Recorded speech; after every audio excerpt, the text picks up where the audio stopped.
This is a clip from the Cannon podcast. To hear the full episode and get access to exclusive benefits, head over to patreon.com/thecannonpod and sign up for just £3 a month. Leandro Trossard is really impressing Arsenal fans once again. I mean, his cameo off the bench against Forest was fantastic. And the thing that surprised me the most, the burst of pace. I didn't expect that, and I thought when he kicked it that far, I was like, the ball's gone, but he just somehow found an extra yard. And every time he plays for Arsenal, he's very impactful. And what we want to see from Havertz is him be a bit more aggressive. We are seeing that from Trossard. We are seeing that on a consistent basis, and he's making impacts. And I think having watched him play live, obviously in the Community Shield is one thing, but more the game against Barcelona, the technical quality, in Los Angeles was crazy. And we've seen it again against Forest. And in little tight spaces, he always finds a little nutmeg. Little flicks, little skills, and the more I see him, and I know it's a really, really mad shout, but you can see little flashes of Santi Cazorla in terms of just that elite technical ability in tight spaces. Maybe you were the first to say that as well, just to burst the ego a little bit more. But yeah, Leandro Trossard is really impressing. So we have to now talk about it.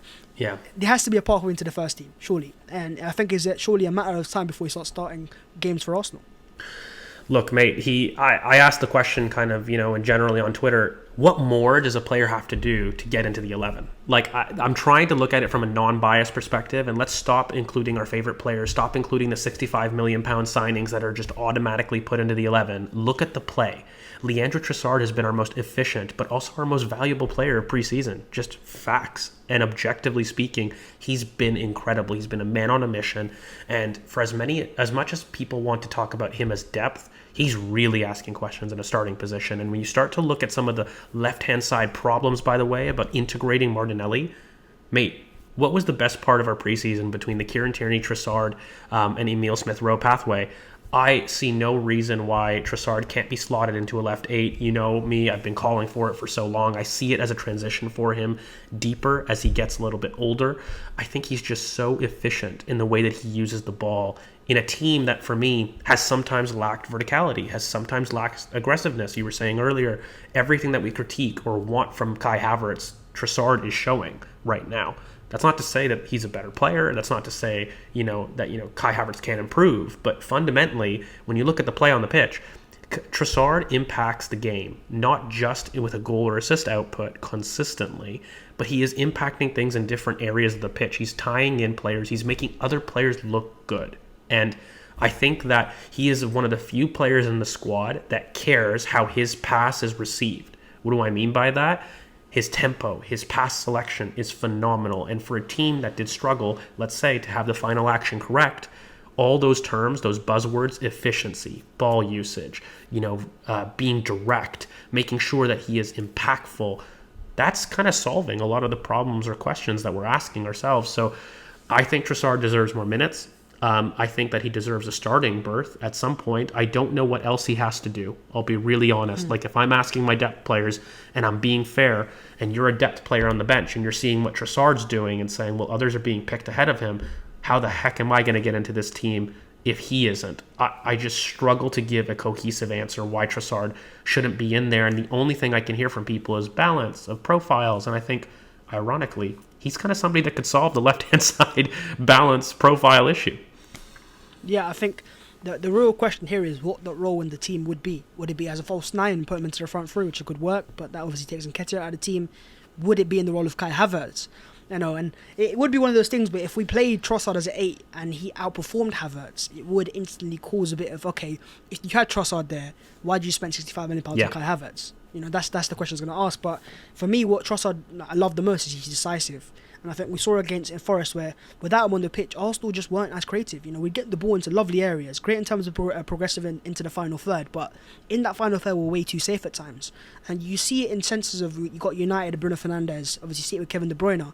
And we saw it last, I think, a couple nights with Bruno as well. He just pings a ball in behind. Yeah. And that type of pass that he plays that we just don't see often enough at Arsenal. We don't see the risk taken. I think we get into the final third, but it's always, we'll keep the ball, we'll retain the ball. We need to take more risks. And Trossard's a player that will just shoot. He'll make something happen. And we saw it in the Community Shield. It wasn't an on-target shot. Maybe it was, but it went to the back of the net. If you don't shoot, you don't score. So in a sense of Trossard, what do you think his best role in his team would be? Would it be as a false 9? Would you drop Nketiah for that, or would you actually play him in for Kai Havertz?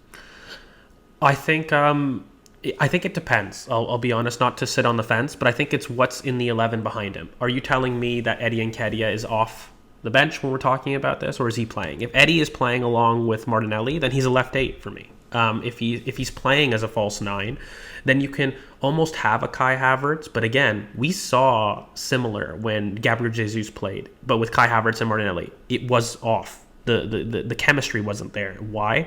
Because for me, Kai Havertz isn't willing to go into the wide channel as much to allow Gabriel Martinelli inside. That's not the case with Trossard. Trossard is a very selfless player. He will offer himself in build-up, which, by the way, could help a Declan Rice as he's settling in, as providing an option. How many times did we see, both in Barcelona and in other games, and even in Monaco, where he was able to offer himself to the first line as an option in the middle of the park, turn and quickly get us going? Like, he is a problem solver, mate. Like, whichever zone he goes into, he does what the zone demands, not what the team demands of him. And that's just a beautiful player to have. And I see him more of an 8 for me personally. Why? Because I think he does his best bit off the left, but I think also he's somebody that can help solve a problem that we really, really need. As a false 9, he'll do well. I just don't think I would like him competing with big, strong center backs. Like, I think Gabriel Jesus has a lot more core strength, and there will be games for Trossard as a false 9. But in general, if you've got a strong center back pair like Lewis Dunk, do you want him competing with Trossard? No. Can he do it? Of course, but it's not using him best. So for me, I would actually use Kai Havertz then in that role. Like, if you've got that, Kai Havertz should be more of the 9, Trossard should be more of the 8. And then, there might be games where we're looking at, Trossard in different areas. But if I want to get the best out of Gabriel Martinelli, that involves me having somebody that's willing to overlap. And for me, Trossard does that a lot more, and he's got the crossing capability. That's one thing that I don't think that we've mentioned. He's got this ball striking off both feet that isn't just potent in the box in terms of scoring goals, but it's potent in terms of releasing and setting up players. I think Trossard has been one of our better crossers in the team as well. So for me, I'm looking at him as a left 8 as potentially being an option, or in the Kai Havertz role, which is that tip of the diamond that just cheats left. It may not be exactly as a left 8, but he is somebody that's in midfield.